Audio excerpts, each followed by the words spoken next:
Šovakar tiekamies lekcijā vecākiem, kas slēpsies telefona ekrāniem. Es domāju, ka tāda ļoti aktuāla tēma mums visiem šobrīd. Centīšos pastāstīt gan teoriju, gan praksi, kāpēc mēs esam nonākuši tādā situācijā, kā esam šobrīd, un kādas ir tās īstās un reālās problēmas. Droši vien, ka es visas nemaz nezinu, bet daļu esmu apkopojis, un, protams, ka arī dažādus ieteikumus, lai šīs problēmas novērstu un lai dzīvotu tādu foršāku, pilnvērtīgāku dzīvi. Un par sevi 5 vārdos pastāstīšu. Es esmu digitālās labotības trenere, mācos digitālo labūtību jau 2. gadu un ļoti daudz pētu dažādus materiālus, gan daudz grāmatas lasījusi, gan pētnieciskos materiālus tieši par telefonu, ne tikai telefonu, bet arī dažādu interneta satura ietekmi uz mūsu veselību. Man liekas, ka tās informācija, ko es esmu jums apkopojis, ir ļoti, ļoti svarīga, ļoti, ļoti aktuāla un daudz ko izskaidro. Tāpēc es ķeršos uzreiz klāt, lai mēs maksimāli varam iziet cauri visam, ko es gribētu jums pastāstīt šodien. Tātad, pirmkārt, vispār, kāpēc mums ir izvēlēta šāda tēma par telefona ekrāniem? Jo es šeit apkopoju tā kā daļu no tām problēmām, ar ko šobrīd mēs saskaramies. Un viena no tādām redzamākajām ir par uzmanības noturību, ka mēs paši, pieaugušie, nevaram īsti noturēt ilgstošu uzmanību un tiekam pārtraukti. Gan arī šajā reizē vairāk tieši par bērniem un arī par to, ka bērniem ir kļuvis arvien grūtāk noturēt uzmanību, tā skaitā mācībām un dažādiem viņu darbiņiem. Ir pasliktinājusies atmiņa, principā sabiedrībā kopumā. Mēs vairs nevaram tik daudz atcerēties kā kādreiz, un skaidrs, ka ja atmiņas muskuli netrenē, tad šis muskulis paliek vājāks. Papildus gribētos teikt par to motivācijas trūkumu, ka mēs redzam, ka jaunieši šobrīd izskatās tādi diezgan nemotivēti. Un tajā brīdī, kad mēs vai viņi paši pat izdomā kaut kādus pasākumus, un mēs redzam, ka viņi nespēja tā kā izjust prieku, iesaistīties bieži vien, kad ir tādas bez emocijām šī dzīvošana tāda izskatās, ka diezgan interesanti tas motivācijas trūkums un emociju trūkums, manuprāt, ir diezgan labi tāds, jau saskatāms un izskatās, ka tā ir problēma. Papildus šim visam ir socializēšanās un komunikācija problēmas, jo tā jau mums šķiet, ka mēs izmantojam sociālos tīklus un tai socializēšanai vajadzētu būt kļuvušai labākai. Bet īstenībā pētījumi visur norāda tikai to, ka ar socializēšanos un ar komunikāciju, jo īpaši bērniem, paliek arvien grūtāk. Un ņemot vērā to, ka tik daudz laika tiek pavadīts ekrānos, tad komunicēt reālajā dzīvē sāk palikt arvien grūtāk. Un īstenībā, kad mēs iesim uz priekšu, arī īstenībā domājot par gadiem uz priekšu, kas mums gaidāmi, tad šīs komunikācijas un socializēšanās problēmas varētu tikai samilst lielākas. Papildus tam, ka bērni skolā grūtāk koncentrējas, arī tas, ka vairs negrib lasīt grāmatas neviens, jo grāmatas ir garlaicīgas salīdzinoši ar to, ko varam skatīties telefonā. Miega problēmas ir ar veselu virkni uzreiz no tā izrietošajām sekām, un arī pārslodzes, trauksme, stress, depresijas ir tieši tās mentālās problēmas, ko izjūt praktiski visa sabiedrība šobrīd. Arvien vairāk un vairāk mēs tieši pilnīgi visi izjūtam, tā skaitā arī bērni. Un tam, kam vēl šodien pievērsīšu uzmanību, ir dažāda veida atkarības, jo mēs šobrīd esam tādā posmā šajā digitālajā laikmetā, ka mums ir pārāk viegli kļuvis būt atkarīgiem no dažādām lietām. Un tad arī pastāstīšu tieši par to atkarību veidošanās mehānismiem. un arī kā no tā visu tikt vaļā. Un digitālajā labbūtībā, mācoties šo tēmu, es praktiski šeit uz jebkuru no šiem jautājumiem saskatu atbildes, un tieši tās atbildes tad es centīšos arī jums nodot. Es ceru, ka tas būs ļoti, ļoti vērtīgi. Tātad, ar ko mēs sāksim ar uzmanības koncentrēšanos un pārslēgšanos un pārslodzi. Un tā galvenā doma ir, ka jebkuram cilvēkam, gan mazam, gan pieaugušam, gan bērnam, uzmanības resursi ir ierobežoti. Tātad kognitīvā kapacitāte ir tik, cik ir, un kaut kādā brīdī mēs taču visi jūtam, ka smadzenes vairs nestrādā, un tā kā mēs vairs nevaram kaut kā loģiski spriest vai domāt, kad ir nogurums pienācis. Un tātad tas ierobežotais šo uzmanības, prāta spēju kopums arī dienas gaitā izsīkst, un pat viens faktors, kas pastiprināti šobrīd mums veicina šo uzmanības pārslodzi, ir tieši pārslēgšanās. Un pārslēgšanās notiek mums visu laiku, no rīta līdz vakaram, dienā, ar to, ka mēs iesākam kaut ko darīt, un kas mūs visbiežāk pārtrauc, gan jau zināsiet, mums visbiežāk pārtrauc kaut kāds paziņojums telefonā. Un tādā gadījumā, ja mēs pārslēdzamies uz to telefonu, piemēram, no tās pirmās lietas, ko esam darījuši, tad smadzenes bija izdomājušas kaut kādu schēmu, ko mēs šobrīd darām, kādā veidā mēs to darām. Un tad, kad kaut kas novērš mūsu uzmanību, tad šī schēma tiek tā kā dzēžgumi izdzēsta, un smadzenēs tiek veidota jauna schēma. Ko tagad darīsim? Un šādā veidā visu laiku pārslēdzoties no viena avotu uz citu, tie uzmanības resursi mums tiek tērēti ļoti pastiprināti, un tieši tā pārslēgšanās un tā visa uzmanības novēršana ir viens no faktoriem, kas rada mums to nogurumu. Līdz ar to viena no būtiskākajām lietām šobrīd digitālajā laikmetā, kas mums ir jādara, ir kognitīvo resursu atjaunošanas uzdevums.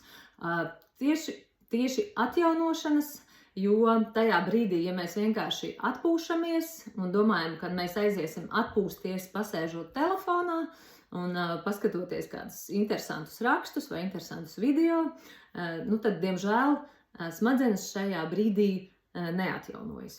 Un tas ir ļoti, ļoti būtisks faktors, ka, ja mēs veicam mentālu darbu kaut kādu, kur ir vajadzīga smadzeņu piepūle, tad atjaunošanās ir jābūt tādai, kas atpūtina šīs smadzenes un šo mentālo sistēmu. Un liels uzsvers uz to, ka tieši telefons ir tas, kas neļauj mūsu smadzenēm atpūsties. Koncentrēties mēs varam kaut kādu ierobežotu laika posmu, tāpat kā, piemēram, stundās ir 40, bērniem skolā 40 minūšu stundu, un tad ir starpbrīdis, tad attiecīgi starpbrīdis ir jāpavada, lai atjaunotos. Nevis, lai, piemēram, turpinātu sēdēt telefonā un mēģinātu vēl pa vidam kādam kaut ko paskatīties, kaut ko uzrakstīt, kādu spēlīt, paspēlēt un tā tālāk. Un tas ir ļoti, ļoti būtiski tieši šī kognitīvo resursu atjaunošana. Par faktoriem, kas veicina uzmanības pārslodzi. Tātad viens ir tas, ka mums ir mūsu brīnišķīgie telefoni, viedierīces ir kļuvuši pilnībā pieejami ikvienam. Un fakts ir tāds, teiksim, ja mēs salīdzinātu ierīču pieejamību, pieņemsim ar mašīnām, kas kādreiz ir radītas, brīnišķīgs izgudrojums, tāpat kā vietālruņi šobrīd ir brīnišķīgs izgudrojums. Bet, ja mašīnas sākotnēji radīja, un tur vēl nebija doma, ka ir vajadzīgas jostas, lai piesprādzētos, ka nav vajadzīgi bērnu sēdeklīši sākumā, jo neviens jau nezināja, kas notiks tajā brīdī, kad būs kaut kādas avārijas vai ķibeles. Un, ja sākumā radīja vienu tādu brīnišķīgu to mašīnas izgudrojumu, tad tikai pamazām cilvēki saprot, ka ir nepieciešams tāda drošība, šitāda drošība un vēl visāda drošība. Un ar ierīcēm šobrīd ir tieši tas pats. Mēs esam visi dabūjuši telefonus, bet drošības siksnu mums nav nekādu. Un tā patiesībā šobrīd jau ir redzamas sekas visā pasaulē. Teiksim, Latvijā es pieļauju, ka šīs sekas nav tik lielas kā kaut kur Amerikā vai Ķīnā vai kādās citās valstīs. Mēs vēl dzīvojam salīdzinoši tā kā veiksmīgi un salīdzinoši veselīgi. Bet principā viss, ko šobrīd redzam kā sekas lielajās valstīs, kas ļoti daudz izmanto viedierīces. Nu, nekur tālu jau mēs neesam. Pamazām tas viss arī nāks pie mums. Un tāpēc mēs varam jau no visas pārējās pasaules mācīties, lai mēs nepiedzīvotu tādas pašas sekas kā lielajās valstīs, kur ir ārprātīgi daudz šo telefonu un internetu atkarīgu cilvēku un laiks, kas tiek patērēts ierīcēs un dažādās spēlēs un sociālajos tīklos un viss kaut kur ir vienkārši 11 stundas no vietas. Un patiesībā tur beigās sanāk pat cilvēki vienkārši mirsti jau no tā, ka viņi pārmērīgi ilgi sēž jau pie kaut kādām ierīcēm. Tāpēc no tā visa mēs gribam izvairīties un laicīgi jau ieviest kaut kādas drošības jostas, lai mēs to visu nepiedzīvotu. Un fakts par ierīču apzināto dizainu ir tā, ka mēs kā patērētāji, mēs neesam šo, piemēram, sociālo tīkļu vai dažādu vietņu klienti, jo mēs lielākoties izmantojam visu bez maksas. Un tad tie, kas ir klienti, ir tie, kas liek to saturu, liek reklāmas iekšā un vēlas mums kaut ko parādīt.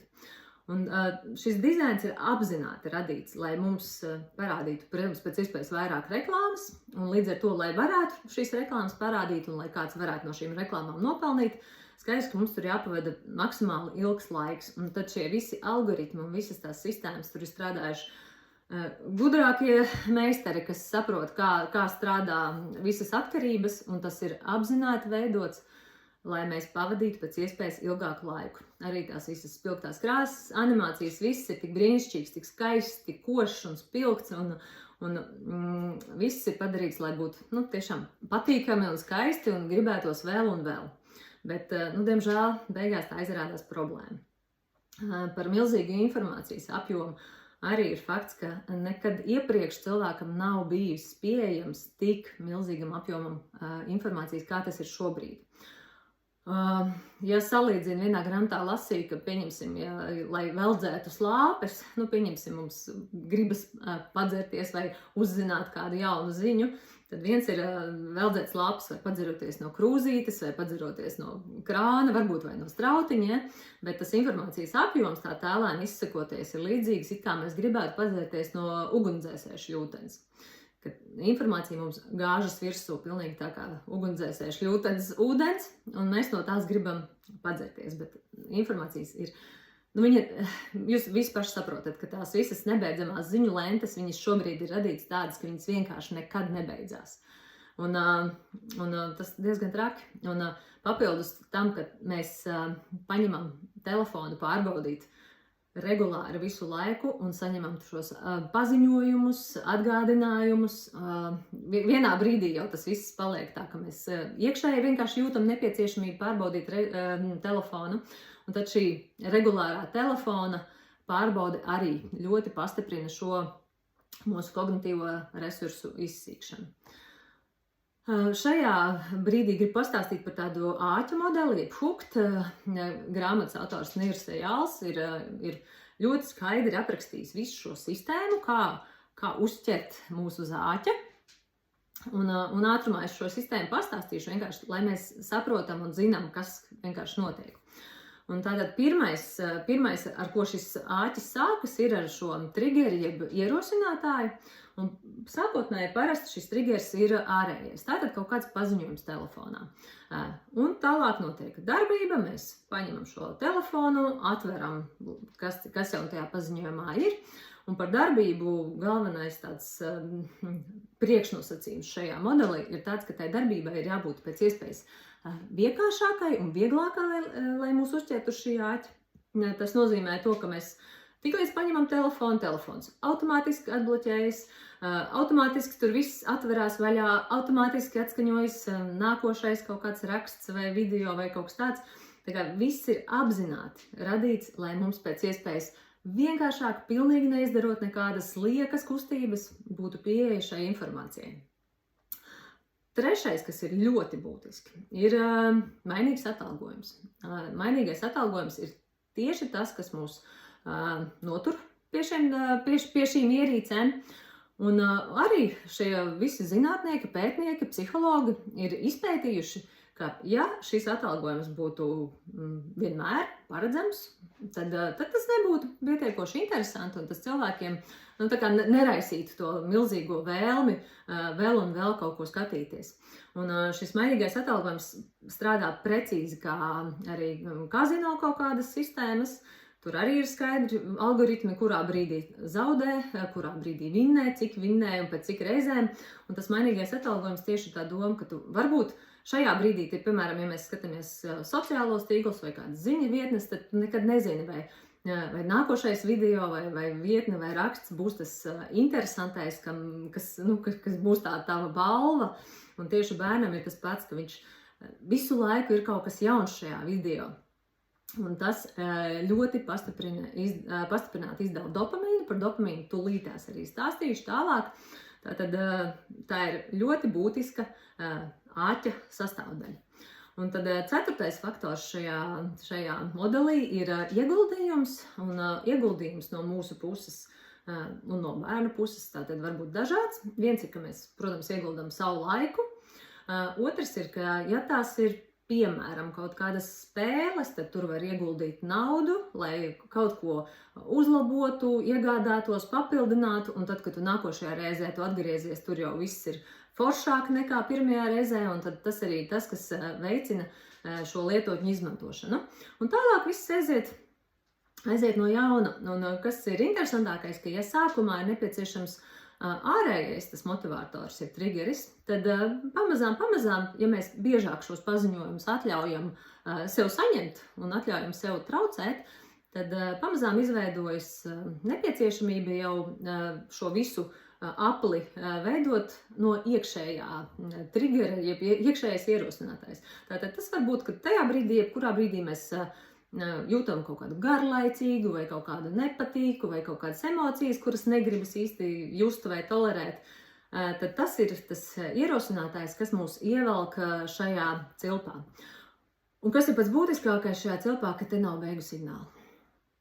Mēs nevaram šo visu digitālo vidi salīdzināt ar avīzi vai ar grāmatu, jo, ja mēs kādreiz lasījām avīzi, mēs saņēmām tikai to informāciju, kas tajā avīzē ir. Pirmkārt, tā pati informācija nemainījās atkarībā no kaut kādiem algoritmiem. Vienkārši tur bija tas, kas tur bija.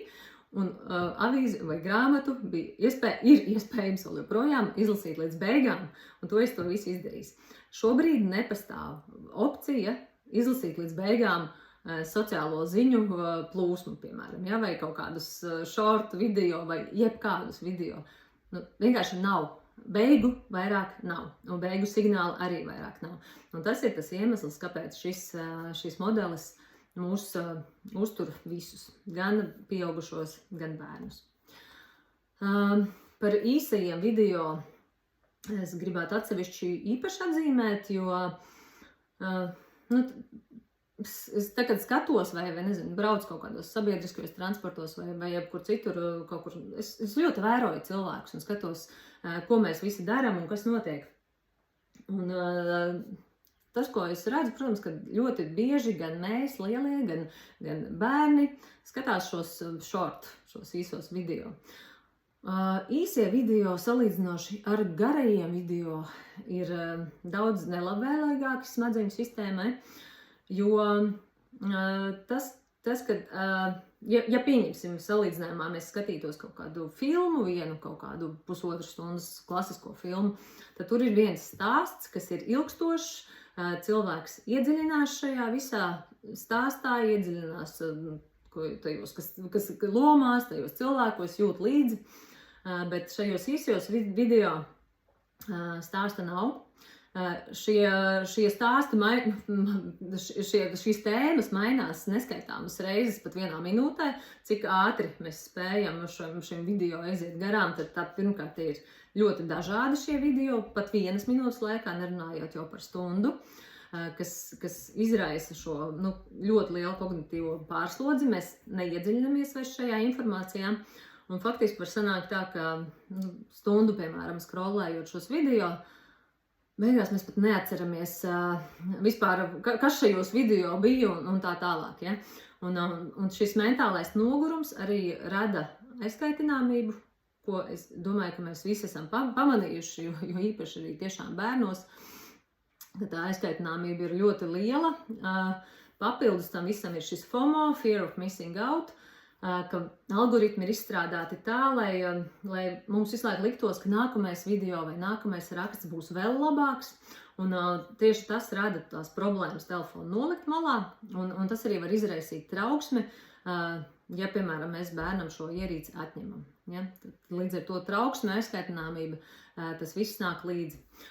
Un par miega problēmām arī pēc tam man ir slaids, ka, ja šie īsie video, vai īstenībā jebkāds saturs tiek skatīts pirms miega, tad viens ir tas, ka šī mentālā sistēma tiek pastiprināti uzbudināta, un otrs ir tas, ka ir zilais ekrāns, kas traucē smadzenēs izdalīties melatonīnam, jeb miega hormonam. Līdz ar to miegs ir iztraucēts, virspusējs, un skaidrs, ka nākošajā dienā koncentrēties jebkādiem uzdevumiem ir daudz grūtāk. Par paziņojumiem. Tātad paziņojumi ir viena no tām lietām, kas arī rada tieši to trauksmi, jo būtība ir tāda, ka mēs jau nekad nezinām, kāds tas paziņojums atnāks. Varbūt tur būs kaut kas svarīgs. Un tāpēc cilvēkiem principā ir visu laiku tāds mazs trauksmes stāvoklis, ka ja nu atnāk tāda ziņa, kur tiešām man vajadzēs reaģēt. Un cilvēku smadzenēm ilgstoši atrasties šādā stāvoklī ir ļoti neveselīgi. Un mēs arī nonākam pie tā, ka tajā brīdī, kad tie paziņojumi ir daudz, tad visu laiku mēs tiekam iztraucēti. Un papildus man arī patīk šis attēls ar to sunīti un šiem zvaniņiem, ka īstenībā mēs ļaujam vienkārši faktiski jebkurā brīdī sevi iztraucēt, tā kā tādiem, tiešām tā kā muļķu sunīšiem, ka mums tikai kāds skrien un skaties, kas tur tajā telefonā jauns ir atnācis. Ja?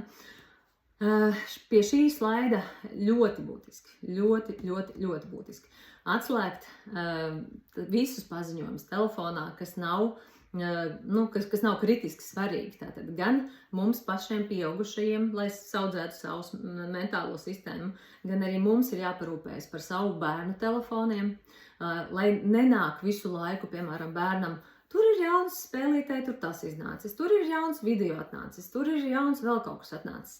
Jo tad, kad bērns saņem paziņojumu, kad ir jauns interesants video, un skaidrs, ka uz viņu gribas uzspiest viņu paskatīties. Bet ja tie paziņojumi būs atslēgti, pilnīgi visi liekie paziņojumi ir atslēgti, tad tas vismaz nav tas ārējais ierosinātājs, kas visu laiku tev liek to telefonu papildus paņemt. Protams, ka būs iekšējie triggeri, bet vismaz novēršam šos ārējos. Tālāk par mentālās enerģijas noplūdi. Šeit ir tas slaidiņš no viena no pētījumiem, bet pēc tam ir izdarīti arī daudz citi vēl pētījumi īstenībā par mentālās enerģijas noplūdi. Un tā ideja ir tāda, ka tajā brīdī, kad mums telefons stāv kaut kur blakus, ir vienkārši grūtāk koncentrēties jau kādam citam darbam, ko mēs darām. Tātad, piemēram, tas bērniem varētu būt mācīšanās, jo tik līdz atnāk tur kaut kāds paziņojums, tas mūs novērš, joprojām tas pats, bet pat ja šis, pat ja mēs esam izdomājuši, ka mēs neskatīsimies šo telefonu, tad šī neskatīšanās telefonam, ja viņš stāv blakus, tērē kognitīvos resursus. Tātad mums sevi mazlietiņi ir jāpiespiež šo telefonu neskatīties.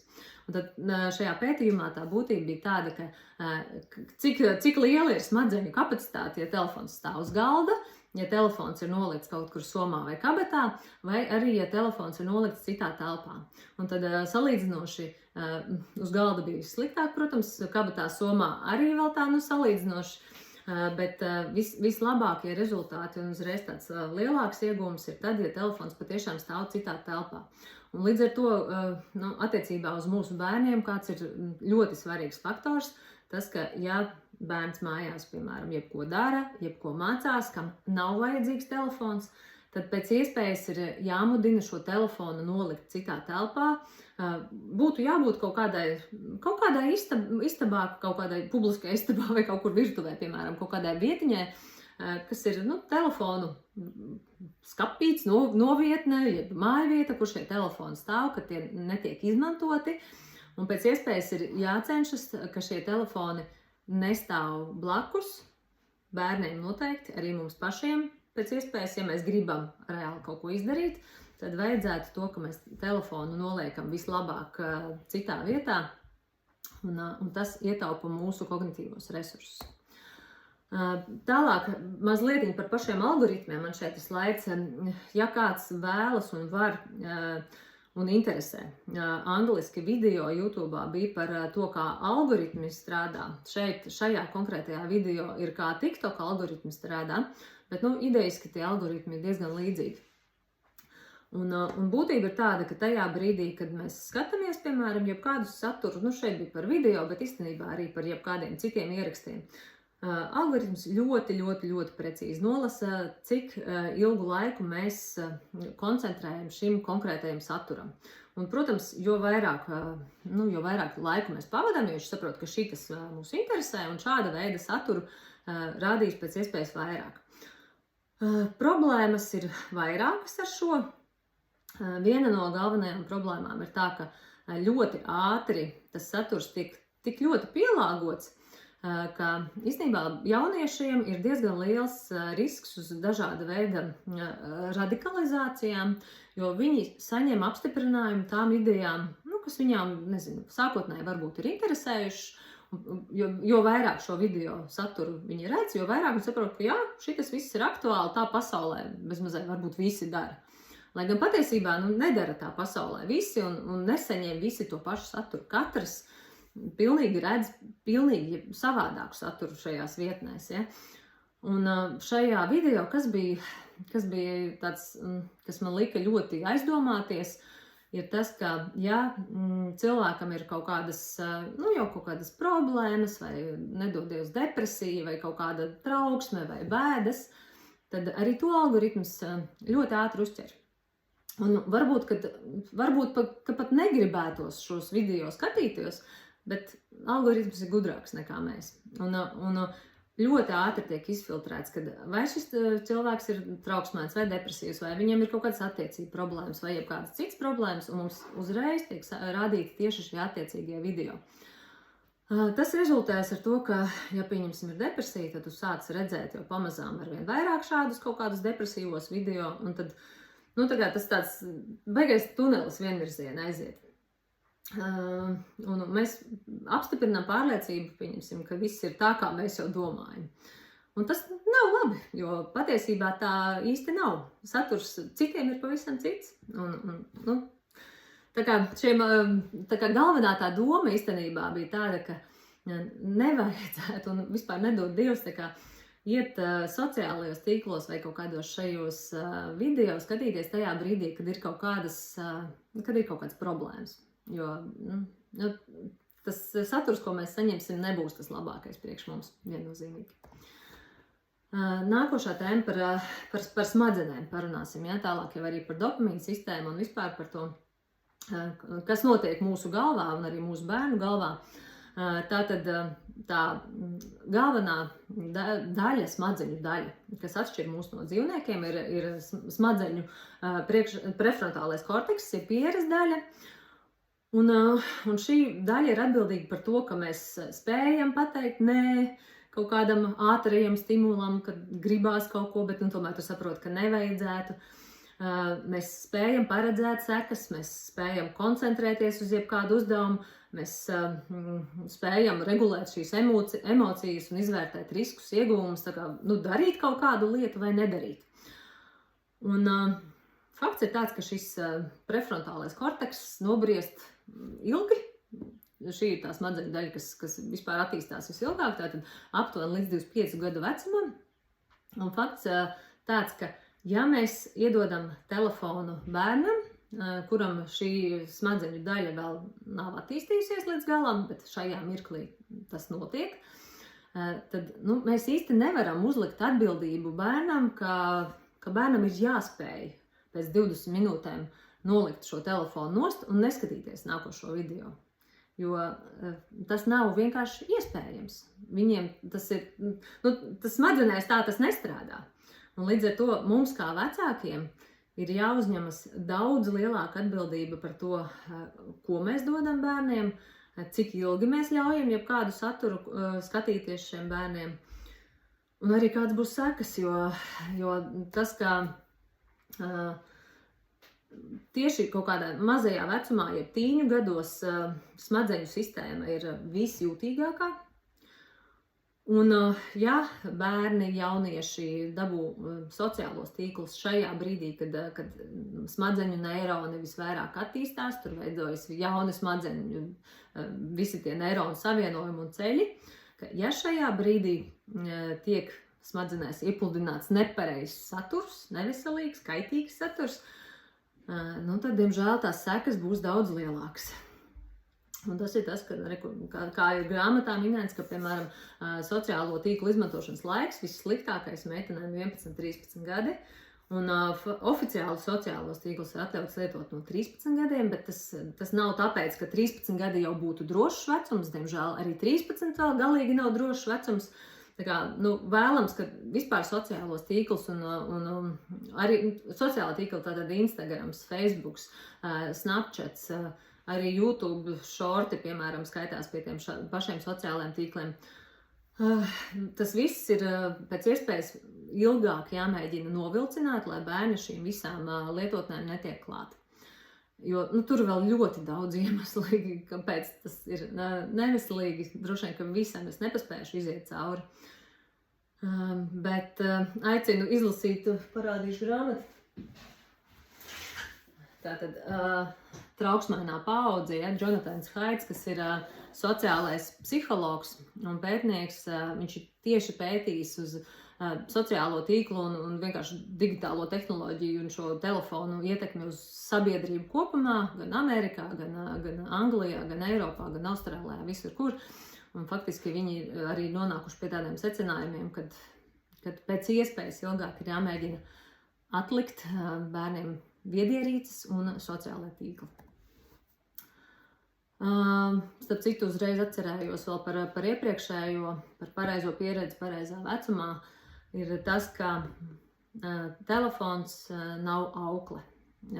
Ja vecāks domā, ka var iedot telefonu bērnam un tad ir miers mājās, un ja šis miers mums patīk, tad, diemžēl, tur jau sākas tā lielā problēma, jo īstenībā, ja ir miers mājās, ja ir pilnīgs miers skolā starpbrīžos, tas nozīmē, ka nav labi, jo bērna dabiskai reakcijai nav miers. Viņi dara, rīkojās, un bērniem būtu jābūt aktīviem un iesaistošiem, jāspēlējas, jāķīvējas un daudz kas cits jādara, bet ja mēs gribam bērnus nomierināt ar viedierīcēm, tad sekas būs ļoti, ļoti lielas. Visskumīgāk ir tad, ja es redzu, ka telefoni tiek doti kā auklītes un kā nomierināšanās mehānismus pavisam maziem bērniņiem, kuriem vispār nevajadzētu skatīties visu šo sociālo, arī visādas multinītes, kur vēl sociālos tīklus vai šortus. Tas ir ļoti, ļoti, ļoti skumīgi, ka vecāki paši faktiski iedod gandrīz vai kā narkotiku savam bērnam, un pēc tam pēc gadiem mēs brīnamies, kāpēc tu nevari nolikt to telefonu nost. Un tad par to arī tūlītās parunāsim, kāpēc to telefonu ir tik grūti nolikt nost. Un tātad par pašu dopamīnu sistēmu ir tas, ko mūsu paudze un mūsu laikmets ir iemācījies uzlaust. Un dopamīns ir neirons, bet neirotransmiters, tātad elektriskais signāls smadzenēs, kas ceļo pa šūnām, pa neironiem. Smadzenēs mums šo neironu un šo savienojumu ir 100 miljardi. Un dopamīns ir viens no šādiem ziņnešiem, kas tur smadzenēs darbojas. Un dopamīna funkcija ir saistīta ar atalgojumu, ar motivāciju, ar baudu. Tātad pirmais, par ko mēs runājām, par to, ka trūkst motivācijas bērniem, varbūt arī mums pašiem, tātad tur ir iesaistīta dopamīna sistēma. Un dopamīns, atšķirībā no daudziem citiem hormoniem, kas mūsu smadzenēs strādā, ir ļoti, ļoti atkarību izraisošs. Faktiski Neviens cits šis ziņnesis mūsu smadzenē nav tik atkarību izraisošs kā dopamīns. Un mēs šobrīd faktiski varētu teikt, ka mēs digitālajā laikmetā dzīvojam, gan arī varētu teikt, ka mēs dzīvojam dopamīna laikmetā, jo visur ir viens vienīgs dopamīns, ko mēs regulāri dabojam. Signāls par atzīmi šeit slaidiņā es gribu vai man patīk, ka tas nav viens un tas pats. Un tātad tas dopamīns strādā ar to, ka es gribu. Tas ir tāds ķīmiskais elements, kad vajag, gribu, man šobrīd ļoti, ļoti vajag. Un tam pat var nebūt nekāda īsta tāda savienojuma ar to, ka man patīk. Jo, pavērojiet, pieņemsim, kaut kādus narkomānus, pieņemsim, ja? Telefons nav gluži narkomānija, bet smadzeņu tā uzbūve un tie visi ceļi notiek tieši tādi paši, ka sākotnēji patīk, pēc tam vajag arvien vairāk, pēc tam vajag vairāk, pēc tam jau gribu neskatoties uz to, ka nepatīk. Pat trakākajos gadījumos ir tā, ka es gandrīz vai ienīstu to, ko es daru, bet es vairs nevaru nedarīt. Ja, tātad tā lieta, no kā veidojas šī atkarība un šī dopamīna atkarība, varētu teikt, viņa pat var nepatikt kaut kādā brīdī. Ar laiku viņa var nepatikt, bet, diemžēl, jau cilvēks vairs nevar stāvēt pretī, jo viņam to vienkārši vajag. Vispār dopamīna funkcija tā tad ir kāda? Palīdz koncentrēties. Tieši tas, ko mēs pašā sākumā runājam, ar ko šobrīd ir problēma. Palīdz uzturēt motivāciju. Arī neredzam nekādu veidu un nekādas jaunas motivācijas. Izjust prieku. Ja jūs redzat, ka jūsu bērni ir neemocionāli un šo prieku nespēja izjust, tad tieši arī šeit dopamīna sistēmas uzlaušana ir par vainnieku. Jo šo prieku izjust teiksim, tajā brīdī, kad mēs saņemam šo dopamīnu, tas ir daudz lielāks, tas dopamīnas sprādziens nekā no reālās dzīves. Un tad no reālās dzīves sajust to prieku ir daudz grūtāk, jo tajā virtuālajā dzīvē tas prieks ir daudz savādāks, daudz spilgtāks un daudz emocionālāks nekā šajā mūsu pelēkajā un garlaicīgajā realitātē. Mācīties no pieredzes un saglabāt šo informāciju mūsu smadzenēs. Un galvenais, kas ir, ka dopamīns motivē atkārtot šo darbību, kas it kā ir bijusi patīkama. Ja dopamīna līmenis ir zems, un dopamīna rezerves ir ierobežotas, ja mēs šo dopamīna līmeni un rezerves iztērējam, tad tas viss noved pie tā, ka mēs koncentrēties nevaram, motivācijas nav, prieka nav, trauksme, depresija un uzmanības deficīta un hiperaktivitātes sindroms. Šeit uzreiz piezīmēšu to, ka, ja bērnam ir kaut kādi šie traucējumi vai hiperaktivitāte, tad, diemžēl, ir pierādīts, ka potenciāli atkarības ir daudz lielākas, jo viņi nespēja šos impulsus kontrolēt. Kā mēs tur iepriekšējā slaidā skatījāmies, tas smadzeņu prefrontālais korteks, kurš pasaka, nē, šo es šobrīd nedarīšu, tad šiem bērniem šie impulsi ir daudz grūtāk kontrolējami, līdz ar to arī atkarības var pielikt, diemžēl, daudz nopietnākas. Un dabiskajā vidē par dopamīnu runājot ir tā, ka dabiski cilvēkiem, pirms tūkstošiem gadu, mums dopamīns vienmēr ir bijis jānopelna. Ja, tātad, ja mēs jebko sasniedzam, kaut ko iegūstam, kaut ko senākos laikos, piemēram, nomedīja kaut kādas ēdienu vai medījumi, ja? Vai ja atrisinām kaut kādas problēmas, iemācāmies kaut ko jaunu, un tas gandarījums par to paveikto, par to, ka mums izdevās, ir tas, kas dabiski šo dopamīnu palīdz sintezēt un atjauno šo dopamīna rezerves. Ja kaut kas šķiet interesanti, aizraujoši, gribās kaut ko darīt, ja, tad tāpat laikā, kāpēc ir ļoti ieteicams hobiji un dažādas radošās aktivitātes, ir tieši tas, ka tas viss veicina mūsu smadzenēs tādas ķīmiskos savienojumus, ka šī dopamīna sistēma var atjaunoties. Bet kas notiek šobrīd? Šobrīd mēs esam uzlauzuši šo dopamīna sistēmu un Un, diemžēl, šie ātrā dopamīna avoti, kā piemēram dažādi īsie video, jebkādi, kas tie būtu sociālajā tīklī, tā skaitā cukuri, fast food, azartspēles, video spēles, narkotikas, nikotīns, tas viss ir ātrā dopamīna avoti. Un, teiksim, telefona atkarības vai interneta atkarības atšķirība no kaut kāda narkotiku atšķirības ir faktiski tāda, ka narkotikas varbūt arī vēl vai nikotīns vai kaut kādas cigaretes, kas tur šobrīd jauniešiem ir pieejamas, ka tās vēl papildus vēl bojā fiziski dažādas šūnas, iznīcina. Tad ātrie dopamīna avoti vienkārši dopamīna sistēmu sabojā. Par to tūlītās arī parādīšu. Ja? Bet ideja ir tāda, ka šie ātrie dopamīna avoti, viņi nerada jaunu dopamīnu. Viņi vienkārši kā citronu izspiež jau esošās rezerves, papildus un ātri iztukšos šīs rezerves. Tālāk būs video par to, kā šīs dopamīna rezerves tiek iztērētas.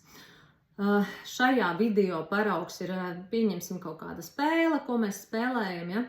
Un tas īstenībā attiecināms uz jebko, ne tikai uz šādām spēlēm, bet uz jebkādām darbībām, piemēram, šis prieks, ka kaut kas tiek paveikts dabiskā veidā, kad mēs esam sasnieguši, smadzenēs izraisa normālu šo dopamīnu izdalīšanos. Šajā video redzams, ka tur ir starp tiem neironiem ir sinapse, jeb atstarpīte, caur kuru tiek dopamīns translēts. Ja, tad tas ir tāds elektriskais impulsiņš, ko saņem receptori. Un mums ir tā kā prieks, un šajā brīdī arī tās dopamīna rezerves arī atjaunojas, un smadzenes saprot, ka, piemēram, ja mēs veicam grūtu uzdevumu, tad vajag šo dopamīnu izdalīt. Bet ar ātro saturu, ko es minēju iepriekšējā slaidā, kas šajā video ir attēlots kā šī zaļā poga, ir tas, ka tas dopamīns izdalās daudz vairāk. Daudz vairāk nekā parastajā dabiskajā ceļā. Un tad, protams, ka tas impulss ir daudz spēcīgāks, un šis dopamīns vienkārši kā tas citroniņš tiek izžmiegts. Un šīs mazās bumbiņas, kas otrajā pusē saņem, tā kā viņas rada lielāku signālu, ka šis viss ir daudz foršāk nekā parastajā veidā iegūt dopamīnu. Ja? Bet problēma ir tajā, ka mēs ilgstoši nevaram būt šajā ātrā dopamīna prieka stāvoklī, jo smadzenēm ir vajadzīga kā viņi teica, līdzsvers ir vajadzīgs. Ja? Un tad līdz ar to mēs nokrītam atkal lejā un gribas pa jaunu atkal šo dopamīnu stimulēt šo sistēmu. Un ja mēs atkārtojam šos stimulus, šos ātros avotus, šos dažādos video un spēles un arī visu pārējo, tad kas notiek? Šī dopamīna sistēma tiek sabojāta. Receptori tiek sabojāti, un tad pēc kaut kāda laika, video, protams, uzreiz ir tāds pats kritiskākais punkts, jau pie nopietnākas atkarības, kad bezmazā visi dopamīna receptori ir sabojāti, lai mūsu, faktiski jau smadzeņu sistēma arī aizstāvās no tā, lai nepārdegtu, šie receptori vienkārši tiek slēgti, atvienoti vai kaut kādā veidā, un tad viņi vairs nesaņem šo dopamīnu vispār no parastām aktivitātēm. Un līdz ar to arī šo prieku izjust ir faktiski nereāli, tāpēc, ka šie receptori vienkārši nestrādā šajā brīdī. Un tas ir par iemeslu arī, kāpēc mums ir grūtāk kļuvis izjust prieku, un arī tā motivācija vairs nestrādā. Ja? Šis video ir paņemts no YouTube. Ja gribās, es esmu viņu saīsinājusi, viņš ir garāks.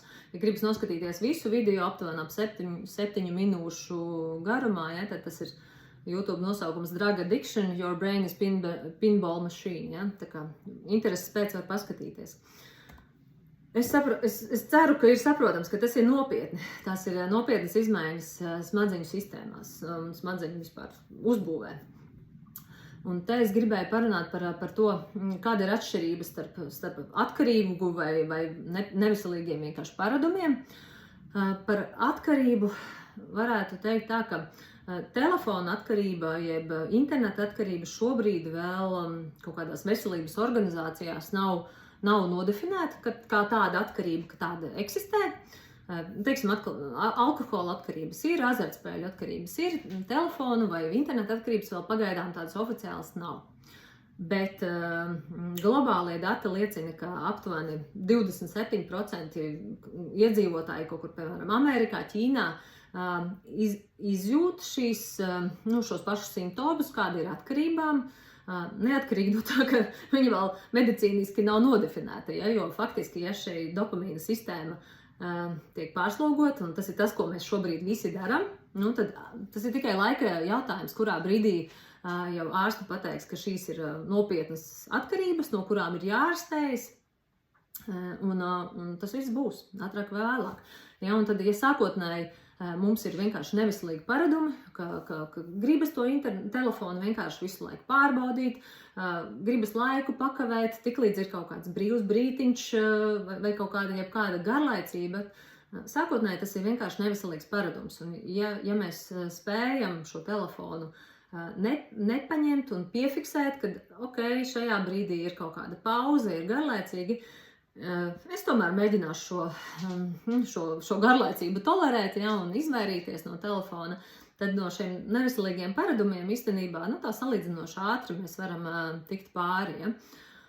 Bet problemātiska lietošana jau sākas, kad mēs īsti viņu nevaram īsti nolikt. Un, ja zinām, ka ir jādara kaut kāda cita darba, pieņemsim, bērns zina, ka viņam ir jāpilda mājas darbi, bet viņš nevar saņemties uz tiem mājas darbiem, un tajā laikā, piemēram, gribas scrollēt telefonu, tad jau sākas jau problemātiska lietošana. Papildus informācija par dopamīna kalniem, kas arī ir diezgan liela bīstamība un solis uz atkarību veidošanos. Un dopamīna kalni izpaužas ar to, ka, piemēram, mēs skatāmies televīziju, kaut kādu Netflix seriālu, pieņemsim, papildus mēs sēdam, čipšus un cukurotus kaut kādus ēdienus vai dzērienus, tas ir vēl viens dopamīna avots. Un papildus ar to vēl ir par maz, un mēs vēl paņemam telefonu, paskrolot jaunās ziņas vai kaut kādus paziņojumus vai kaut kādas, jebkāda informācija. Tad saprotiet, ka smadzenes jau ar parastu kaut kādu dzīvi jau ir kļuvis vienkārši tik ārprātīgi neinteresanti, un ar vienkārši filmas skatīšanos arī jau ir kļuvis par maz, un tad mēs šo dopamīna sistēmu pārslogojam ļoti pamatīgi. Tajā brīdī, kad tā jau ir atkarība, tad īstenībā jau cilvēks pat gribot tikt no šī vaļā, viņš vairs nevar. Un atkarības ārstēšana ir arī telefona atkarības ārstēšana. Ja tāda tiks nodefinēta, tad faktiski jūs paši galā vairs netiksiet. Un tur jau būs nepieciešama psihiatra vai narkologa jau palīdzība. Tā kā es īstenībā ņemot vērā šīs visas situācijas nopietnību, es ļoti, ļoti iesaku pievērst šai lietai uzmanību un tomēr pēc iespējas nenonākt līdz tādam stāvoklim, lai mēs jau varētu klasificēt jau šo kā īstu atkarību.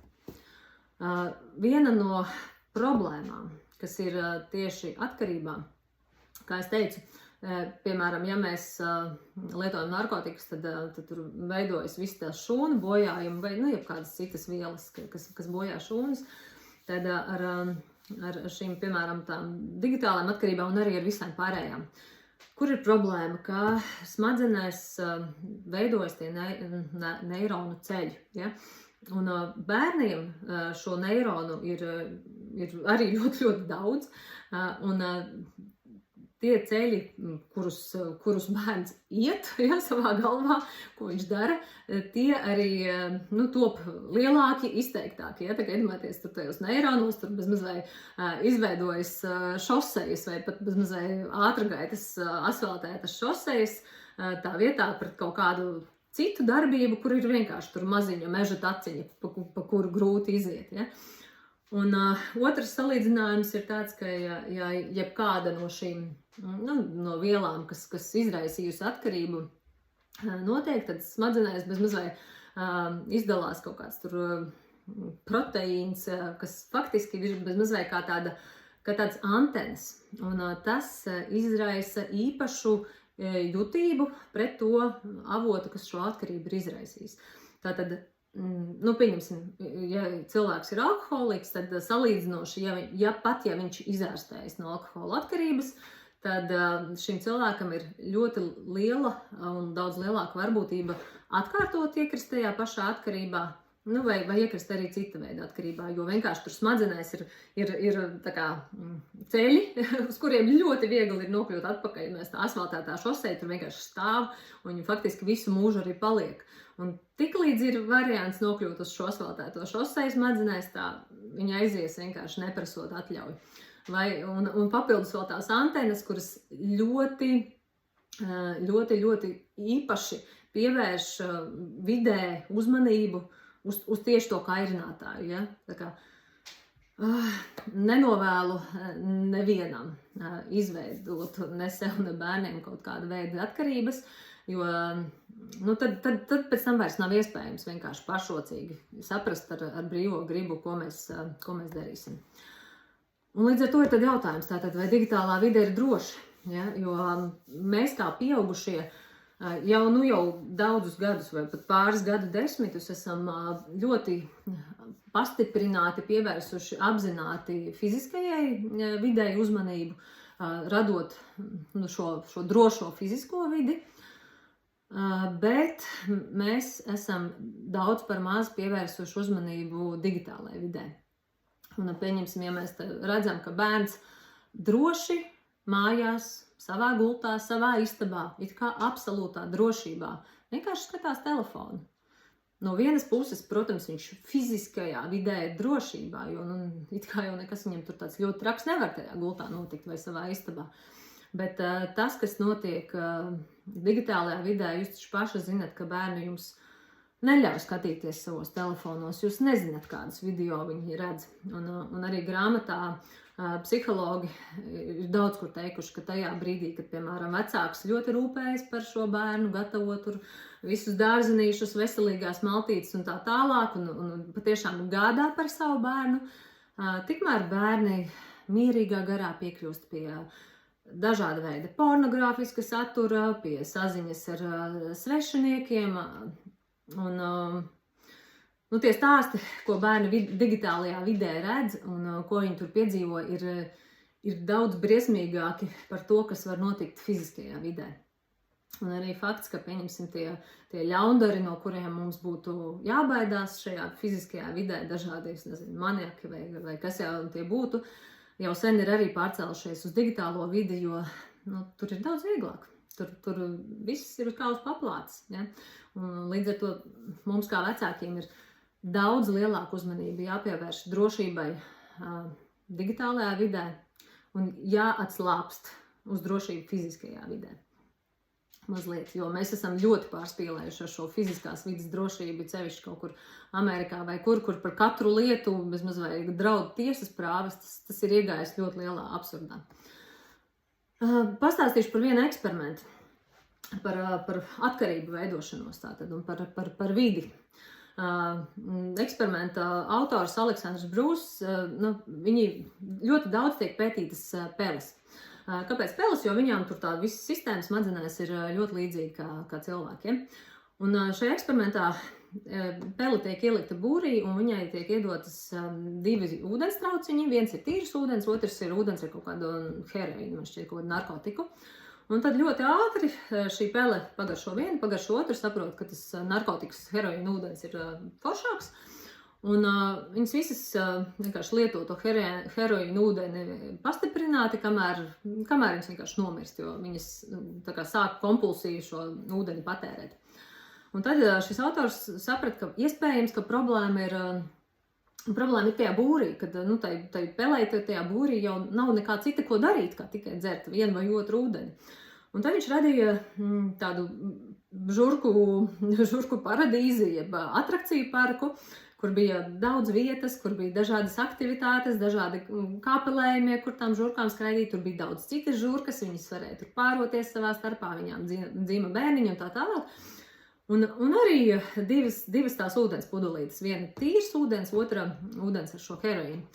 Un šajā otrajā parkā pēles arī pagaršoju, gan vienu, gan otru, bet rezultātā neviena no viņām nesāka šo heroīna ūdeni lietot pastiprināti un kompulsīvi un tā kā visu laiku. Nevienai neradās nekāda veida atkarības, un šīs pēles vēl labprātāk izvēlējās tīru ūdeni nekā šo heroīnu ūdeni. Un tad arī cits autors ir teicis, ka pretējs stāvoklis atkarībai ir nevis atturēties no šīs lietas, bet connection, saikne jeb attiecības, ka tieši tas ir galvenais, kas veicina vispār cilvēka spēju atturēties no jebkāda veida atkarībām. Un šeit arī tieši tas pats vēlreiz atgādājums, ka cilvēks ir sociāla būtne, mums ir vajadzīga sociāla saikne, un kad šie visi digitāli ekrāni, visa šī digitālā socializēšanās, viņa, jebkur jau, tas man pat jums vairs nav jāpierāda, jebkuros avotos jau ir skaidri noteikts, ka šie sociālie avoti rada nevis mūsu sociālo kopību, bet tieši izolāciju. Cilvēki sēž tur tajos sociālos tīklos ilgāk, seko kaut kādiem nezināmiem cilvēkiem. Un šobrīd nākošais, kas ir posms, ir arī ar mākslīgo intelektu, kur būs jauna veida atkarības, par to es citā kādā tēmā pastāstīšu. Bet fakts ir tāds, ka cilvēka smadzenes, sirds un dvēsele saprotu atšķirību, vai tā ir simulācija mīlestības, vai tā ir īsta mīlestība. Un neviens sociālais tīkls mums nevar aizvietot īstu cilvēka komunikāciju. Un tad tālāk jau par to, ko tad īsti darīt, kādi ir dažādu autoru, psihologu un grāmatu ieteikumi, ko darīt, lai mēs neiekristu dažādās atkarībās un šīs dopamīnas lazdos. Tātad pirmais ir tas, ka jācenšas pārtraukt šo prieku avotu, tas ir tas mūsu dopamīna avots, kas pastiprina, rada šo noslodzi smadzenēm. Un vajadzētu pārtraukt vismaz uz 4 nedēļām, jo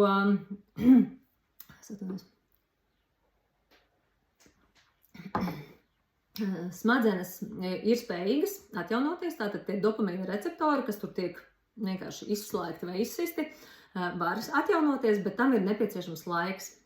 Un sākotnēji, teiksim, ja mēs noņemam sev šo dopamīna avotu, sākumā paliek sliktāk, diemžēl, un šim sliktumam ir jātiek pāri. Bet ja mēs dodam sev pietiekoši ilgu laiku, lai šie dopamīna receptori atjaunoties, tad pamazām prieku un gandarījumu no reālās fiziskās dzīves izjust kļūst arvien vieglāk un vieglāk. Un papildus tāds, ja negribas gaidīt tās 4 nedēļas vēl ilgāk, tad autori iesaka arī spiest uz to sāpīgo pusi, jeb uz to veselīgo pusi, ka pieņemsim, ja mums ir nepieciešams fiziskās aktivitātes vai fiziskās lodzes, tad tas ir tas, ko vajag, bet negribās darīt. Un ja mēs apzināti uzspiežam uz šo sāpīgo, bet vajadzīgo punktu, tad smadzenes saprot, ka ir traki, kad ir jāsāk veidot jauni neironu savienojumi, un tā sāpe faktiski ir šie jaunie ceļi, kas smadzenēs tiek ieti, jo iedomājieties, ja tur visu laiku ir bijis šoseja, kur vienkārši ātrgaitā iet kaut kur pa vienu ceļu, un pēkšņi tu gribi iet pa to meža taciņu, un tur būs ļoti grūti smadzenēm pieredzināt, ka tev ir jāiet pa citu ceļu.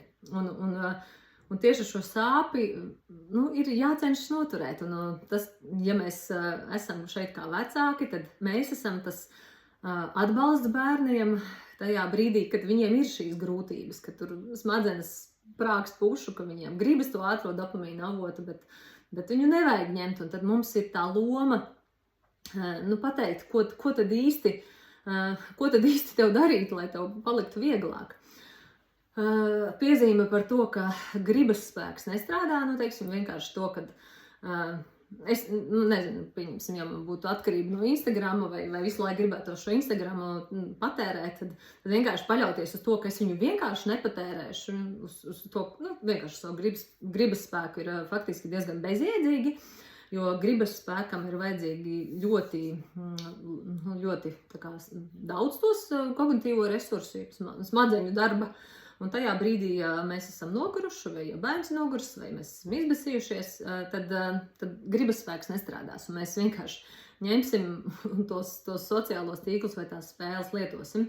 Līdz ar to ir priekšlaicīgi ir jāmaina tā vide, lai tajā brīdī, kad sniedzās roka pēc tā kārtējā avota, tā avota tur vienkārši nebūtu. Tātad ir variants, ka mēs atinstalējam sociālos tīklus, spēles, es nezinu, visu, kas jau kuram ir, un mēģinam šo gribas spēku vienkārši nepaļauties. Tas ir līdzīgi, kā, piemēram, ja mēs izdomājam, ka mēs čipšus vairs negribam pirkt vai ēst, tad gribas spēks ir jāiedarbina veikalā, nepērkot, nevis mājās, skatoties uz čipšiem, viņus neēdot. Ja? Tas diezgan loģiski man šķiet. Ja? Tad nākošais ir par digitālo detuksu, un faktiski, tas ir līdzīgi kā ar mašīnu, mēs brauktu bez drošības jostām, jo, nekādu noteikumu mašīnas lietošanai nav, tev ir motors, tev ir riteņi, vienkārši brauc, līdzīgi ar telefonu, vienkārši lieto, ja, bet tās problēmas ir milzīgas, ko telefonu lietošana izraisījusi. Un līdz ar to viens no tādiem faktoriem, ko mēs varam darīt, ir digitālo no tehnoloģijām un no ierīcēm brīvas vietas un laika radīšana. Tātad pats pirmais un obligātais, tiešām gribētu teikt, ka obligātākais ir nelietot telefonus pie ēdamgalda, ēdot, ne mums pašiem, ne bērniem, jo tas būtu pats pirmais, ar ko sākt, jo ja mēs katrs ēdot, pieņemsim kopīgas vakariņas vai ja tās ēdienreiz pat nesanāk kopīgas, tad viens ir tas, ka mums tā ir iespēja, tad, kad to telefonu nelietojam, mums ir iespēja socializēties savā starpā. Tieši tā sociālā saikne ir tas, kas cilvēkam visvairāk ir vajadzīgi. Un, cenšamies radīt, ja šī sociālā saikne ir zudusi, cenšamies viņu atjaunot. Un fakts, ka mēs pieaugušie, mēs vecāki, mēs esam paraugs. Tātad, ja mēs negribam, lai bērni lieto telefonu gultā, tad arī mēs paši nelietojam telefonu guļamistabā gultā. Ja mēs negribam, lai bērns iet uz tualeti ar telefonu un tur nosēž pusstundu vai es nezinu cik ilgi, kā kuram ir tās ierīces, tad arī mēs paši radam to paraugu, ka mēs šo nedaram. Mēs paši nelietojam telefonu pie galda, mēs paši skatāmies uz to cilvēku acīs, ja? Mēs paši ejot pastaigāties arī varbūt, ka nevajadzētu to telefonu šādi tad paņemt līdzi, bet vienkārši iziet laukā bez ierīcēm. Nekas uz pasaules tik briesmīgs pat pusstundiņu vai stundiņu nenotiks, ka mēs nevarētu vispār šo telefonu nolikt malā. Ja? Un tieši tas pats arī par skolu, par starpbrīžiem, par pusdienu laiku, tā ir telpa un vieta, kas ir nepieciešama, lai smadzenes atjaunotos. Tas ir ļoti, ļoti svarīgs. Nākošais par telefoniem skolās. Ja? Es pieļauju, ka visi jau ir dzirdējuši, ka no nākošā mācību gada telefonus aizliedz lietot līdz 9. klasē, ja? Iepriekš pagājušajā gadā bija līdz 6. klasē.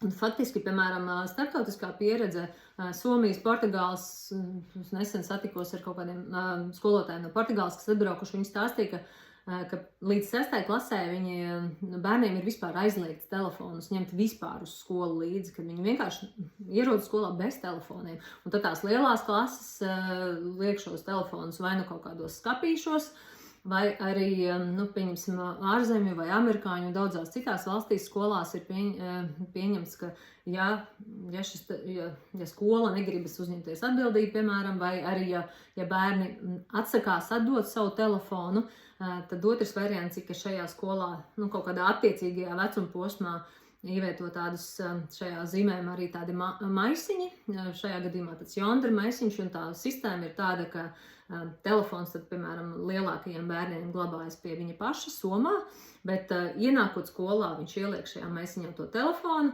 maisiņš aizkilkšējās ciet ar tādu līdzīgu, tā kā magnētisko tādu aizdari, līdzīgi kā, veikalos apģērbam ir tie pīkstuļi magnētiskie.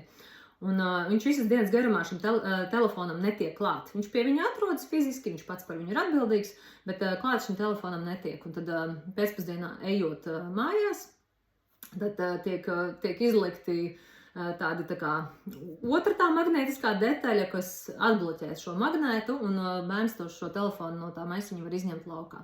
Tā kā, teiksim, šis arī ir kā viens variants priekš tām skolām, kuras saprot, ka telefonus nevar savākt un uzglabāt kaut kādos skapjos, tad otrs variants, ka vecāki iegādājas šādu maisiņu, viņš maksā aptuveni bišķi pār 20 eiro, to var darīt arī varbūt visa skola vai pašvaldība centralizēti. Maisiņš ir derīgs, 5-6 gadiem, tas faktiski ir šī bērna īpašums un viņa rūpes un gādība, lai tas maisiņš ir smukā kondīcijā, ja? Un attiecīgi arī tāda veida ieguldījums pastāv. Bet, piemēram, tiem vecākiem, kas saka, kad ir nepieciešams ar bērnu sazināties, kā tad mans bērns ies uz skolu bez tā telefona, tad saziņai mums nav vajadzīgs viedtālrunis. Tas ir vairāk kā skaidrs, ka ja mēs aizbildinamies ar to, ka mums vajag ar bērnu sazināties, tad jebkurš šāds parastais podziņa telefons bez interneta pieslēguma ir pilnīgi pietiekošs, lai ar bērnu sazinātos. Un man bija interesanti, ka es šo slaidu taisīju, man ienāca 9. klases skolniece meita iekšā, un es skatos, kādi forši telefoni, baigi stilīgais, es arī tādu gribētu, ja? Un tad mēs tā parunājam, es saku, jā, iedomājies, mūsu jaunībā mēs visi šādus telefonus izmantojām, mums bija tik forši dažādi vāciņi, ko varēja nomainīt, viss kaut kas, un mums viņi bija šitā atverami, tā atverami, pavelkami, nepavelkami, atgrozāmi un dažādi šie telefoni. Un viss bija baigi forši. Un kurā brīdī mēs sapratām, ka forši ir tikai jaunākie glaudāmie telefoni vai iPhone, ja, tad tas faktiski ir tāds brīdis, kad mēs nespējām kā vecāki saprast, ka šeit bija jānospiež bremžu pedālis, un tas viss, diemžēl, jau ir aizgājis. Bet tiem vecākiem, kam bērni vēl ir mazi, tad šis ir kā variants kaut kādā brīdī, kad mums ir nepieciešama saziņa ar bērnu, nesākt noteikti ar viedtālruni, bet tiešām saziņai mēs varam izmantot parasto telefonu, kur var aizsūtīt īsziņas, un arī mēs nevaram par šiem telefoniem runājot, piemēram, cik mēs uzņemamies šos video un attēlus, piemēram, tā kā es skatos, kā bērni fotografē un filmē, viņiem nav vispār liekas nekāda noteikuma, kad mēs tā kā filmējam jebko, kas ir labs, slikts, vienkārši pilnīgi absolūti bezjēdzīgi. Un mēs kā pieaugušie pirms kaut kādiem gadiem, mēs saprotam, ka ja mums bija tās filmiņas, mums vajadzēja taupīt kadrus, ja, tad šis telefons varētu būt arī tāds normāls, tāds bišķiņ uz atpakaļ punkts paiet, lai arī to video saturu nepiesārņot un netaisītu tik šausmīgi lielu, kā tas ir šobrīd. Tā ir vēl viena vispār globāla mēroga problēma ar to, cik daudz saturs tiek radīts. Ja? Tā kā vecāki padomājam par to, ka daudz veselīgāk un daudz labāk saziņai izmantot, atrodam foršu, skaistu, krāsainu telefonu, un ja nepieciešams, tad iegādājamies bērnam šādu. Un jo vairāk bērniem šāds telefons būs, jo tas skaitīsies stilīgāk un normālāk. Protams, ka ja viens bērns tāds ir un visiem pārējiem ir jaunākie iPhone, tad, protams, ka tas viens jūtas bišķi muļķu lomā. Bet vēl papildus par pašu brīvo laiku, tātad atgādinājums. Mēs visi šo visu zinām, bet atgādināt sev pašiem un atgādināt bērniem tajā brīdī, kad viņam ir tā problēma, tas sāpju punkts, ja, ko mēs varam darīt, tātad fiziskās aktivitātes, visu veidu, visas iespējamās spēles dažādas ar draugiem, kopīgi pavadītais laiks, gan, tā kā interesanti arī tas, ka skolās, piemēram, pēc stundām uzreiz bērni uzreiz ir jāiet projām, ja, kad tur, pēc iespējas tie bērniem ir jācenšas tas laiks pavadīt ar draugiem kopā, bez telefona, spēlējoties un daudz ko darot. Tagad vasara nāk priekšā, ja? Tātad arī pulciņu interešu izglītība šobrīd varbūt pa vasaru mazāk aktuāli, bet piemēram, ja ir lielāki bērni, tad ļoti ieteicams arī, piemēram, piedalīties no 13 gadiem kaut kādā brīvprātīgajā darbā, kur jaunieši var iet un iesaistīties un dot guvumu sabiedrībai, un tas dara tā kā ļoti lielu, tas ir ļoti liels iegums ikvienam, ja. Papildus, piemēram, nākošajā mācību gadā mēs skatāmies par to, lai tiešām bērnam būtu ko darīt pēc stundām, jo ja nav nevienas hobija, nevienu interešu, neviena pulciņa, tad skaidrs, kad ir grūti, jo ko tad viņš atnāks mājās, ja viņam vēl nav draugu, ko viņš citu darīs, viņam vienkārši nebūs ko darīt. Tāpēc mums ir jāpalīdz saviem bērniem, lielākiem, mazākiem, dažādiem, nodrošināt, lai viņiem ir tās intereses, lai viņiem ir tās aktivitātes, un tad ik pa laikam jāatgādina, ka, hei, tev ir šitāda lieta, tu vari to padarīt, ja? Mūzikas, mākslas skolas, dejošanas, dziedāšanas, kori, tautas dejas, laikmetīgās dejas. Es ticu, ka katrā vietā, katrā pilsētā ir gana daudz aktivitāšu, ko mēs varam izmantot un ko pat tiešām ir ļoti svarīgi izmantot. Un galu galā atcerēties, ka arī vienkārši garlaikoties ir ārkārtīgi veselīgi. Tieši garlaicībā dzimst idejas un radošums. Un kāpēc ar to radošumu ir tās problēmas? Tāpēc, ka mums nav neviena mirkļa, lai mēs varētu pagarlaikoties un lai smadzenes varētu atpūsties un vienkārši kaut ko jaunu šeit ielaist no tā visa, kas ārpus sociālajiem tīkliem. Tā kā tas ir ļoti daudz un svarīgi. Papildus gribēju pateikt par fizisko slodzi. Ja? Arī lasīju pētījumus, ka faktiski fiziskā slodze ir gandrīz vai kā tāds medikaments arī dažādu atkarību gadījumos, kad tieši fiziskā slode papildus liek rasties jaunajiem šiem neironu savienojumiem, jo ir spiediens smadzenēs, ir tā kā nepieciešami resursi tajā brīdī, kad mēs sākam kustēties, un tad arī attiecīgi šie smadzeņu resursi arī atjaunojas. Un tieši šī dopamīna sistēma dabiskā veidā tiek salīdzinoši ātrāk atjaunota, ja mēs nodarbojamies ar fiziskajām aktivitātēm.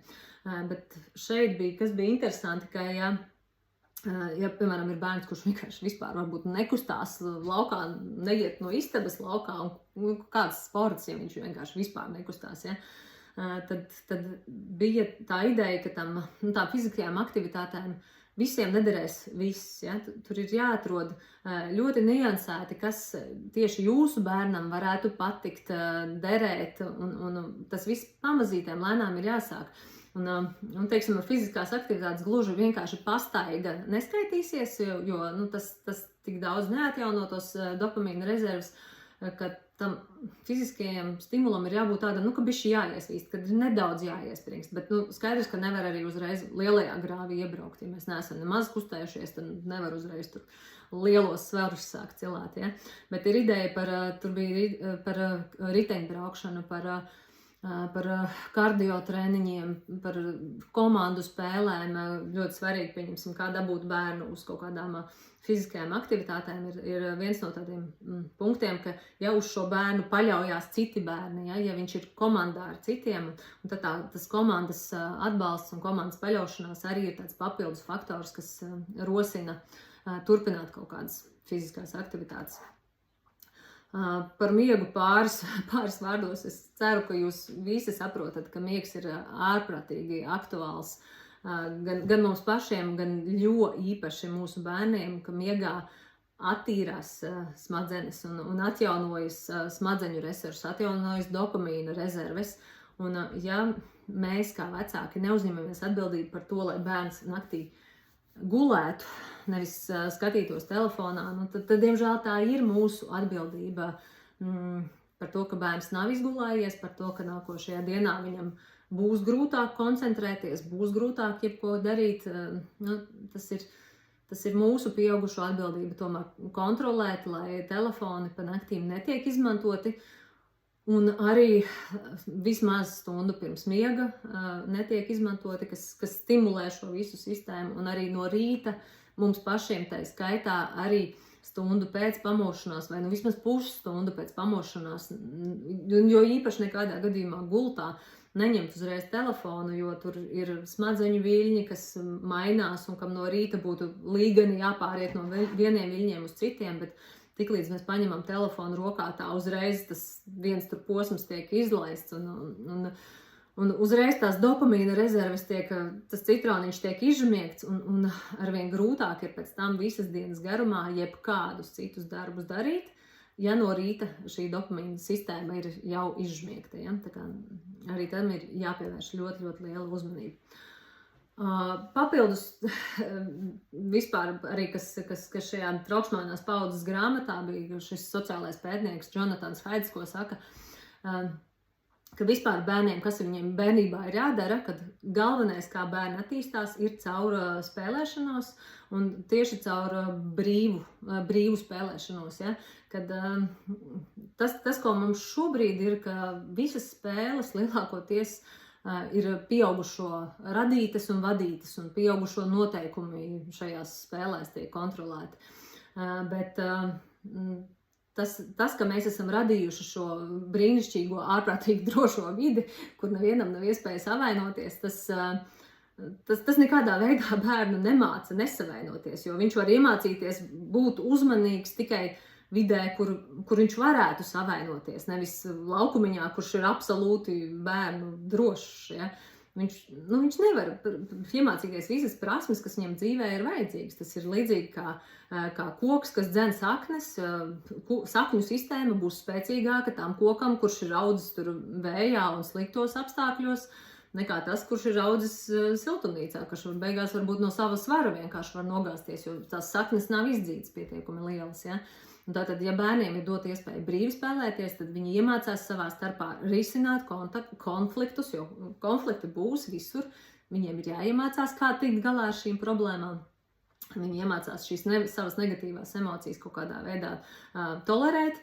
Empātiju iemācās, ja, un galu galā savā starpā komunicēt, lai nonāktu pie kaut kāda sava vēlamā rezultāta. Ja, tātad, kas ir brīvas spēles svarīgi elementi, ir risks. Ja? Kaut kāda veida risks bērniem ir nepieciešams, neskatoties uz to, ka pieaugušiem mēs vēlamies pasargāt no pilnīgi visa riska, bet ir nepieciešama droša vide, kur atgriezties. Tātad, ja tas bērns ir aizgājis, savainojis to celi kaut kur, tad viņš atnāk mājās un tur ir vecāks, kurš viņu nebārs un samīļos un pasaudzēs mazliet, ja? Tādā veidā, ka šī drošā vide ir ļoti, ļoti svarīga, un vispār vide kā tāda ir vispār arī pats primārākais un noteicošais faktors, arī lai šīs atkarības neveidotos. Un jā, tas, ko es pati visībā pēdējās nedēļas laikā arī sapratu, un tas, ko es gribu ierosināt, ir ņemot vērā to, ka bērniem trūkst šīs mazlietiņa riskantās vides, kas varētu viņiem attīstīt šo patstāvību, un arī šī riskantā vide viņam palīdz vispār arī mazināt to trauksmi, kas viņam iekšā šobrīd veidojas. Tad, teiksim, šis ir tur Ņujorkā, bet arī citur pasaulē tiek veidot arī speciāli tādi rotaļu laukumi bērniem, kuros ir tāds mērens kontrolēts risks. Un šis mērenais risks, kad tu saproti, ka tas risks nav tāds, kur viņš var nogāzties no kaut kāda milzīga augstuma un salauzt sprandu, ja, ka viņš var savainoties, viņš var kaut kur kādu zilumu dabūt vai kaut kādas skrambas dabūt, bet tas viss attīsta viņam tās spējas pēc tam būt uzmanīgākam. Ja.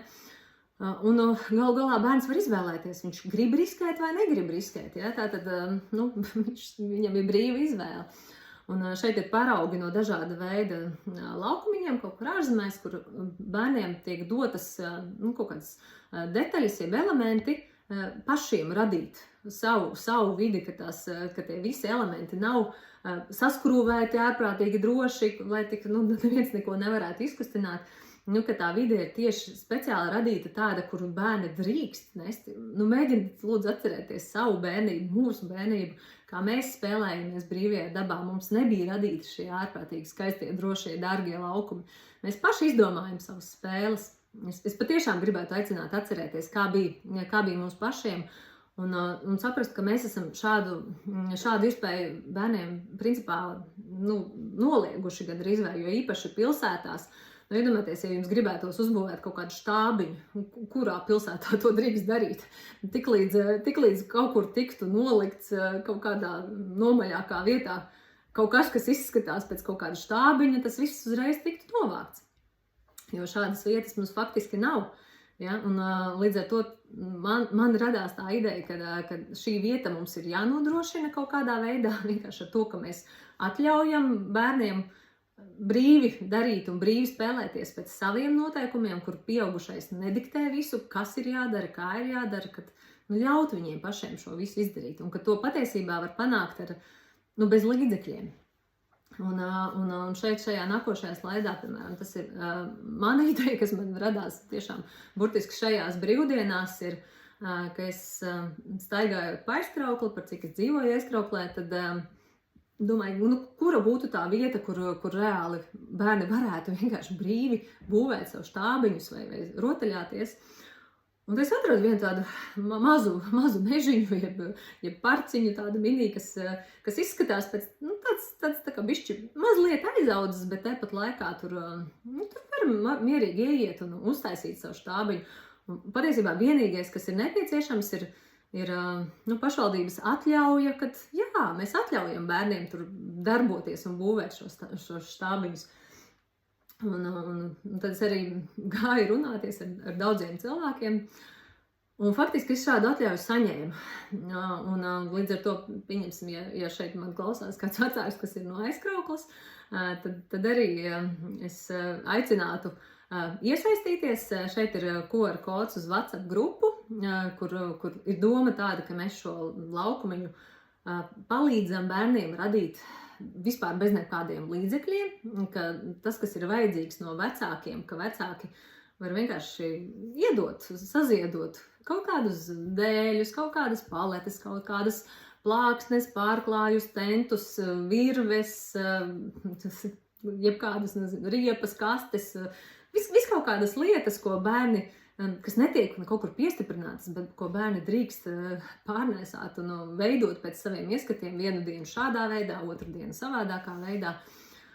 Un ka mēs atļaujam bērniem vienkārši būt un piemēram, vasaru pavadīt šādā vietā, pašiem brīvi spēlējoties un pašiem radot savus noteikumus, kā šajā vidē izdzīvot. Un, tas varētu būt kaut kas, kas es pieļauju, ka varbūt arī daudziem vecākiem šī ideja nepatikt, bet es tomēr aicinu izmēģināt. Aizkrauklē, piemēram, šāda viena vieta jau visticamāk tūlīt taps. Un arī citās pilsētās, ja mēs esam padomāt, vai mums ir tādas vietas, kur bērni drīkst ar nelielu risku spēlēties un dzīvoties un veidot savus štābiņus. Un ja nav, tad varbūt mēs varam viņiem šādi nodrošināt. Ja, tā kā tas, manuprāt, ir forša ideja. Komunicēšu par to arī tālāk, un es ceru, ka izdosies man šādu ideju realizēt. Un tad pašā jau noslēgumā vēl ko es varētu teikt par visu šo dopamīna vidi un par šo dopamīna laikmetu, ka dopamīna pretinde ir oksitocīns, ja tas ir mīlestības, jeb uzticēšanās hormons. Un, ja mums šķiet, ka mēs šo savu stresu, kas mums ikdienā rodas un šo trauksmi ar šiem ātrajiem dopamīna avotiem likvidēsim, tad, diemžēl nē, jo dopamīns šo stresa hormonus nesamazina, bet pretī oksitocīns, jeb šis mīlestības hormons, samazina šo stresu. Un tad būtiskākais, ko mēs kā vecāki, vispār sabiedrība kopumā, ko mēs varam radīt šo jauno vidi, kad mēs forši padzīvojām 10-20 gadus ar šīm tehnoloģijām bez nekādām robežām, bet šobrīd tās robežas ir jāuzliek. Un pēc iespējas vairāk kopt tieši tās cilvēciskās attiecības. Ja bērns nāk ar mums runāties, mēs telefonu noliekam nost, mēs skatāmies un klausamies bērnu tajā mirklī ar nedalītu uzmanību. Skatāmies acīs, klausamies, fizisks pieskāriens arī ir tas pats, kas atraisa šo oksitocīnu. Un par fizisku pieskārienu, teiksim, bija ļoti interesants viens video, kur pētnieki bija atklājuši, ka mīlestību caur fizisku pieskārienu var nodot ar šo plaukstas vietu. Ja? Tā kā, ja mēs glaudam un pieskaramies tā, ka šīs vietas saskarās ar to otru cilvēku, ka caur šo vietu mēs nododam arī mīlestību šim bērnam. Ja? Tā kā fiziski pieskārieni, acu kontakti un labu lietu darīšana, virzīšana, negaidot neko pretī, tāpat laikā arī šis brīvprātīgais kaut kāda veida darbs, talka, pieņemsim, veidojot šo laukumiņu. Tas viss mazina šo visu digitālo pārslodzi, šo visu dopamīnu kultu un palīdz mums dzīvot jēgpilnāku dzīvi, un ka mēs saprotam, ka mēs esam šai pasaulē vajadzīgi visi, un mēs jūtamies piederīgi šeit. Tā kā tas no manis arī viss. Atceramies, ka mēs esam paraugs. Mīļie vecāki, mēs esam paraugs. Paldies liels par uzmanību. Ja ir kādi jautājumi vai komentāri, droši